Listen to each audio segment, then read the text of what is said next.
Hola amigos, bienvenidos a un nuevo capítulo de Fórmula Vir Chile. En esta ocasión vamos a hablar de la fecha 19 del campeonato 2021, fecha que recae en el circuito de Juan Carlos Pache, en la ciudad de Sao Paulo, en Brasil. Brasil tiene una población de alrededor de 213 millones de habitantes. Su capital, Brasilia, es el país más grande de Sudamérica, con ocupando un área de un 47% de lo que es Sudamérica y una superficie de 8.5 millones de kilómetros cuadrados. Es el quinto país más grande del mundo. Su idioma el portugués, su moneda el real. Ahora, en cuanto a la historia de la Fórmula 1 en Brasil, esta se remonta al año 1972 con una primera carrera que no fue puntuable directamente para el campeonato de ese año 1972. Esta carrera fue ganada por el argentino Carlos Reutemann. Este circuito está ubicado en el sector de Entre Lagos. Estos son dos lagos artificiales creados. Uno se llama el Guariparinga y el otro se llama el Billings, y estos lagos se crearon específicamente para dar agua potable a la ciudad de Sao Paulo, tanto agua potable como electricidad, esto a principios de los años del siglo XX, y el circuito tuvo su diseño en el año 1920. Ahora, remontándonos ya a lo que es directamente los grandes premios en Interlagos, tenemos que el año 73, que es ya la primera carrera puntuable para este gran premio, tanto la del 73 como la del 74, estas fueron ganadas por Emerson Fittipaldi, brasileño por cierto, y el 1975 es ganada por Juan Carlos Pache. Juan Carlos Pache, que finalmente es quien se roba el nombre del circuito de Interlagos y se le coloca su nombre tras un accidente que tuvo él el año 1977 en que cayó su avioneta. El año 85 este circuito es rebautizado con el nombre de Juan Carlos Pache, pero es muy conocido como, o suena mucho siempre como, el circuito Interlagos. Tenemos que el año 1978 este Gran Premio se corrió en la ciudad de Río de Janeiro, en el circuito de Jacarepaguá. Posteriormente vuelve a Interlagos, corriéndose el año 1979 y el año 1980. Y del año 81 hasta el año 89, este se corre nuevamente en el circuito de Jacarepaguá, en Río de Janeiro. A partir del año 1990 hasta la actualidad, este ya se viene corriendo en el ya renombrado circuito Juan Carlos Pache. Tenemos que el circuito en el año 1990 medía 7.863 metros y luego pasa a la medida actual, que son de 4.309 metros. Este circuito normalmente, o esta carrera normalmente, se corría dentro de las primeras fechas de cada campeonato, pero a partir del año 2004 es trasladada a la estación de primavera, ya a los meses de noviembre, y ese traslado al mes de noviembre pasó específicamente por arreglos que se estaban haciendo en el circuito, y la carrera del mes de noviembre de ese año 2004 tuvo un éxito, un gran éxito. La afluencia de público fue mucho mayor, con llenos totales, y esto desencadenó en que finalmente esta carrera se siga corriendo los meses de noviembre. El 2016 se pensaba estrenar una zona de pits en la recta opuesta, después de la curva 3, entre la curva 3 y la curva 4, pero esto no se pudo llevar a cabo debido a algunos problemas económicos que tenía el circuito, por lo cual llevó a que actualizaran y arreglaran la zona de pits, que es la misma que está hoy en día, para ceñirse a lo que finalmente les pedía la FIA como medidas básicas para poder seguir corriendo en Sao Paulo.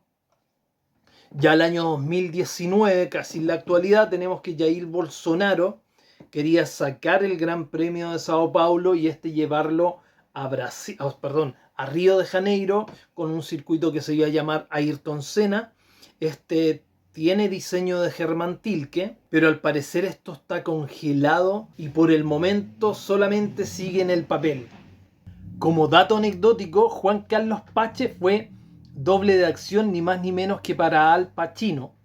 Esto en el circuito de Interlagos el año 1976, en una película que llevaba por nombre Body Derfield, la cual fue estrenada en el año 1977.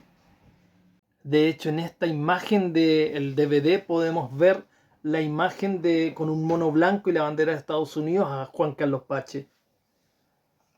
Bueno, ahora nos vamos con los datos y estadísticas del circuito. Tenemos que es el Gran Premio número 1054 de la Fórmula 1 y es el número 46 para Brasil.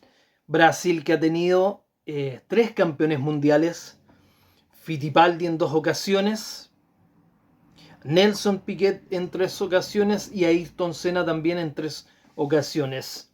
Se ha corrido 36 veces en Sao Paulo y 10 veces en Río de Janeiro, en Jacarepaguá. El año, dentro de las anécdotas, tenemos que el año 1991 Ayrton Senna gana esta carrera, solamente tenía la 6ª marcha y siempre hay imágenes recordadas de él tratando de levantar la copa bastante cansado y extenuado. Tenemos también que el año 2003 Alonso tuvo un espectacular accidente, esto casi en la entrada a pits, tras haberse despistado otro auto, se desprendió su rueda, quedó en la mitad de la pista. Alonso golpea esta rueda y se va, sí, si no me equivoco, se va directamente hacia la izquierda golpeando la barrera con neumáticos en un golpe bastante fuerte. Tenemos también en este circuito que Alonso gana sus campeonatos 2005 y 2006. Raikkonen también gana el campeonato 2007, campeonato que estaba disputado con 2 pilotos que eran el mismo Hamilton, que era rookie en ese año, y por otro lado el español Fernando Alonso. El año 2008 Hamilton logra su primer título en una carrera que se definió después de 71 vueltas. Esta carrera se definió en la curva 12 cuando Hamilton pasa a Timo Glock. En ese momento estaba pasando Felipe Massa por meta y hasta ahí él estaba siendo el campeón mundial. Tras este paso de Hamilton a Timo Glock, finalmente es él quien se queda con este campeonato 2008. Jason Button el 2009 también se corona campeón en este circuito. Sebastián Vettel gana su título número 3 el año 2012. Aquí también ese mismo año 2012 fue el adiós de Michael Schumacher tras haber estado participando 19 temporadas en la Fórmula 1 con un veranito entre el año 2007 al 2009. Recordemos que él corrió casi todas sus temporadas las corrió en Ferrari, a excepción de cuando entró, que ocupó un asiento en Benetton y posteriormente se lo lleva Mercedes. El año 2009 fue el primer podio de Carlos Sainz, podio que fue prácticamente un podio por secretaría. Recordemos que aquí fue penalizado Hamilton y ya posterior a la premiación del podio y las copas le comunican a Sainz de que tras la penalización había quedado en tercer lugar. El récord en pole lo tiene Max Verstappen en el año 2019 con un tiempo de 1:07.508. El podio del año pasado, que era justamente lo que estaba hablando de Carlos Sainz, fue con Max Verstappen en primer lugar, Pierre Gasly en segundo lugar, y se supone que era Hamilton quien ocupaba el tercer lugar, pero Hamilton en la curva de la naranja toca a Alex Albon, relegándolo al lugar 15 Hamilton es penalizado con 5 segundos, llega finalmente con esta penalización en séptimo lugar, una penalización quizás un poquito baja. Si lo hubiesen penalizado con 10 segundos, por último hubiese quedado detrás de Albon, si no me equivoco, en el lugar 16. Esta situación se dio, de hecho, y esta largada en su momento se dio por un toque que se dio también Charles Leclerc con Sebastián Vettel. Leclerc por ahí por la curva 60 por la vuelta 67 en la S de Senna y después en la curva del Sol adelanta a Vettel. Vettel sale mejor parado la curva del Sol, en la recta opuesta se pone en paralelo a Leclerc y lo empieza estúpidamente a cerrar un poco. Leclerc no se corre, se enganchan las ruedas trasera izquierda de Vettel con delantera derecha de Leclerc. A Leclerc se le rompe la barra de dirección de esa rueda derecha, termina yéndose derecho en la curva del lago y poquito más adelante a Vettel se le revienta el neumático, ya quedando con cero posibilidad, pues ya quedan solamente 4 vueltas. El circuito tiene una capacidad de 120.000 espectadores, aunque hay partes que salen 80.000, otras 100.000, 120.000. Andan una media, dejémosle una media de 100.000 espectadores. Es uno de los pocos que se corre en sentido antihorario. Son 15 curvas, 10 curvas izquierda, 5 curvas derecha. Tiene escapatorias de pasto. Tiene una altura promedio de 781.9 metros. La diferencia de altura es de 58 metros. Esto, digamos, la máxima entre la recta de meta y la recta opuesta. El tiempo de acelerador a fondo es de un 60%. El de frenado es de un 16%. La pérdida de tiempo por cada vuelta, por cada 10 kilos de combustible es de 0,31 segundos. Son alrededor de 42 los cambios de marcha que se dan dentro de una vuelta. Ahora, desde el primer cajón, digamos el cajón de la pole position hasta la curva 1 tenemos solamente 195 metros. Es muy cortita la distancia. Es muy importante la pole en este sentido, no así en México que vimos que la distancia entre la línea de salida a la curva 1 son 890 metros y esto da la facilidad del rebufo y de normalmente que vemos que el poleman no es el primero que llega a la curva 1, acá es diferente, sí llega con esta corta distancia, a pesar de que puede haber una mala salida, tiene muchas posibilidades de llegar en primer lugar el poleman. Si es una curva cerrada, en la cual normalmente vemos mucho toque, bueno, toques como en general son en las primeras curvas de la primera vuelta. Es una salida prácticamente que se hace en ascenso con un leve descenso después hacia la S de Senna. La parada en pits oscilan alrededor de los 22 segundos, lógicamente con el cambio de neumático incluido. La diferencia son alrededor de 5 a 6 décimas por compuesto de neumático. La velocidad máxima es al final llegando a la curva 1, que son alrededor de 340 kilómetros, esto es con DRS, y 330 sin DRS. Tiene 2 zonas de DRS. La primera tiene detección entre la curva 1 y la 2, con activación pasada a la curva 3, que es en la recta opuesta. Y la segunda zona de detección es pasando la curva 13 y la activación es poco antes de llegar al curvón de la 15. Son alrededor de 40 adelantamientos en promedio en la carrera. Ahora, ¿qué nos dice Pirelli acerca del circuito?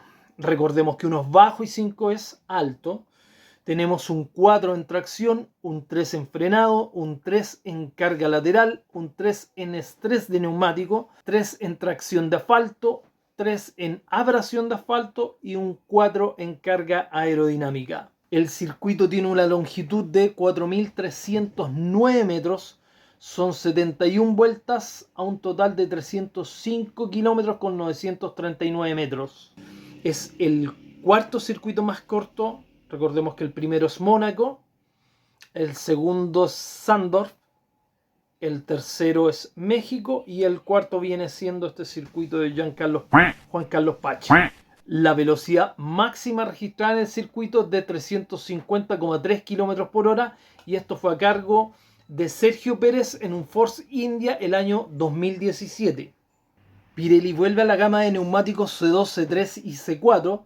Esto tras haber llevado la gama de compuestos más dura del año 2019, pero la casi nula utilización de este compuesto más duro y la poca diversidad de estrategias en cuanto a este compuesto el año 2019 llegaron a que llevara la gama intermedia. Ahora, en cuanto a las presiones de neumático que nos recomienda Pirelli, 22 psi en el tren delantero y 20 psi en el tren trasero. Ahora, en cuanto al camber, es un camber negativo de menos 3,5 en el eje delantero y menos 2 en el eje trasero. Pilotos con más victorias: Alain Prost con 6 victorias, Michael Schumacher con 4 victorias, Carlos Reutemann y Sebastián Vettel con 3 victorias. En cuanto a las escuderías, tenemos esta encabezada por McLaren con 12 victorias, Ferrari con 11 y Williams con 6 victorias. Lo otro, ¿cuántas veces el poleman ha ganado la carrera? Esto es la historia del Gran Premio de Brasil. Son 46 grandes premios y de esos 46 grandes premios, en 16 ocasiones el poleman ha ganado la carrera y esto lo lleva un 34,7%. Ahora, si le sacamos el circuito de Jacarepaguá y nos ceñimos estrictamente a lo que es Interlagos, este promedio sube a un 44%. Muy parecido a lo que es la última era. Esto si lo considero desde la época del último Moicano, el año 2001 en adelante. Estamos hablando de que son 8 veces de 16 grandes premios y esto lo lleva a un 42,1%. En cuanto a penalizaciones para este gran premio, al parecer tenemos solamente a Lewis Hamilton, que va a ser penalizado en 5 posiciones, y esto por hacer un cambio en el motor de combustión interna. Hace poquito rato terminó, hace un par de horas en realidad terminó lo que es las qualis. Recuerden que hay una carrera este fin de semana que es la Sprint Race, que es la tercera que se corre. Monza, Silverstone y Brasil son las únicas 3 que se designaron este año, con puntuación solamente para los 3 primeros, el primero con 3 puntos, el segundo con 2 puntos y el tercero solamente con 1 punto. Bastante mezquinos en la entrega. Se corren a 100 kilómetros, esto vendría siendo alrededor de 24 vueltas. Es un poquito más de 100 kilómetros, pero son 24 vueltas. F1.com. Ahora vamos a ver lo que es la quali. Sé que fue Hamilton en primer lugar con unos 7.896 si no me equivoco. En segundo lugar fue Max Verstappen, tercero Bottas, cuarto Checo Pérez, quinto quinto Pierre Gasly, sexto Carlos Sainz, que queda nuevamente por arriba de Charles Leclerc en séptimo lugar, octavo Norris, noveno Ricciardo, décimo Alonso. Creo no equivocarme. Ya, pero después la voy a buscar, pero creo que son, si no me equivoco, son esos los lugares. Y por último, y no menos importante, el pronóstico del tiempo. Para mañana sábado, recordemos que la hora de la Sprint Race es a las 4:30 de la tarde. Tenemos que a las 4 hay una baja probabilidad de chubascos de solamente un 10%, con una humedad del 79%, nubosidad en un 57% y vientos de alrededor de 20 km por hora. En cuanto al día domingo, tenemos que la probabilidad de lluvias de un 50%, con una humedad alta de un 80%, nubosidad de un 76% y vientos de solo 13 km por hora. Por último, recordemos los horarios. Ya para el día sábado, la carrera sprint es a las 12. Esto recordemos que nosotros tenemos el mismo horario que tiene Sao Paulo, el mismo horario que encontramos en gran parte de Chile y Argentina. Tenemos a las 12 el día sábado y la carrera sprint es a las 16:30. Y el día domingo la carrera es a las 2 de la tarde. Y lo último, acá tengo el circuito de Sao Paulo. Tenemos la recta, en esta parte ya muy cercana a lo que es la curva 1, tenemos la línea de meta o la línea de salida. Acá está la S de Sena. Esta es la curva del Sol, que se llama recta opuesta. Esta curva es en bajada. Este pequeño tramo casi tiene un pequeño tramo en subida y después en bajada, en lo que queda de recta. La S de Sena, que es en bajada. La curva del Sol, recta trasera, que acaba un poquito en subida. Después llegamos a la curva del lago, que es esta. Esta también tiene una pequeña inclinación en subida y después empieza a bajar. Nos vamos a la curva de la herradura. Esta antiguamente tenía otro dibujo porque esta curva iba más por fuera. Pero bueno, esta era una herradura completa. Ahora se le llama la curva de la herradura. Tenemos acá la curva de la naranja. Esta que se llama algo así como Pinos o el Pino. Esta es la pico de pato o hocico de pato. Después tenemos esta que la traducción para nosotros sería como piquero, como un clavado, como un piquero, una cosa así. Después tenemos esta curva que es la curva de la Unión. Aquí empieza ya a subir el circuito nuevamente. Esta también se llama la curva, bueno, se llama la curva de la Unión porque antiguamente, de hecho, esta curva era mucho más redondita. Y en esta parte se juntaba con el dibujo del circuito antiguo. Y ya acá tenemos la subida hacia la curva de box, lo que es este tramo que es el de las galerías. Y por acá tenemos ya lo que es la entrada box y esta es la última curva que es la curva 15. Como les decía, entre esta que es la curva 12 hasta acá que es la curva 1 tenemos 2,3 kilómetros con una aceleración a fondo de alrededor de un tiempo de 16 segundos y velocidades que debiesen alcanzar alrededor de los 340 kilómetros por hora. Ya, estimados, eso es todo. Suscríbanse, denle like y por sobre todo fomenten el deporte tuerca dentro de quienes nos gusta. Un abrazo y nos vemos prontamente. Chao.